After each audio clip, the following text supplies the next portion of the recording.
निकाला आराम हो, थोड़ी देर बाद हो खेला तमाम हो। देखो बॉडी से बॉडी के मेल हो गए, खेल हो गई कवन खेल हो गई, डबल ड्यूटी वाला खेली कैसे खेल, दादा रे माथा फेल हो गई, लागे जाता में पिसा जाई बकेल, दादा रे माथा फेल हो गई। आज हमारे राजा लड़ाला नजरिया, आके समझा तू दिल के भीतरिया। ए रानी मनवा में धीर तनी धारा, बात मान कुछ देर सबर तू करा।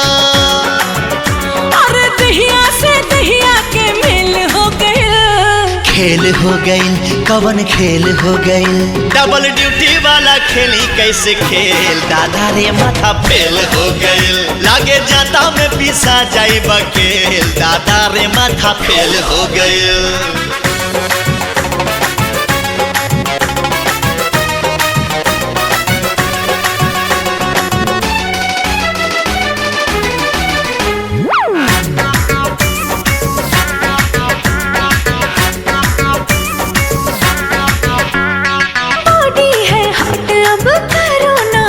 जी इंजन मोहब्बत का करो इसे काट जी।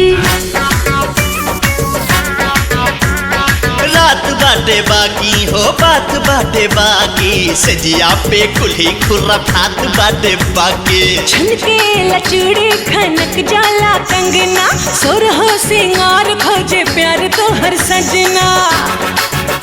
अरे भागला ऐसे जैसे जेल हो गए, खेल हो गई हो कवन खेल हो गई, डबल ड्यूटी वाला खेली कैसे खेल, दादा रे माथा फेल हो गई, लागे जाता में पिसा जाई बकेल, दादा रे माथा रे फेल हो गई।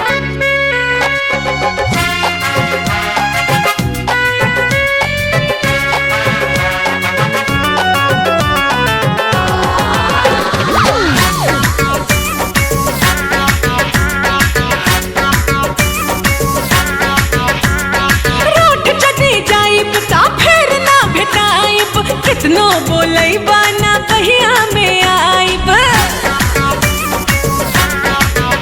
हारू सबूत बहिया में तान ले हब तो होके, किस लेके करवा में बांध ले हब तो होके। ना जाने कैसा तू है हस्बैंड, बाहों में आ जाओ कर दो ट्रेंड।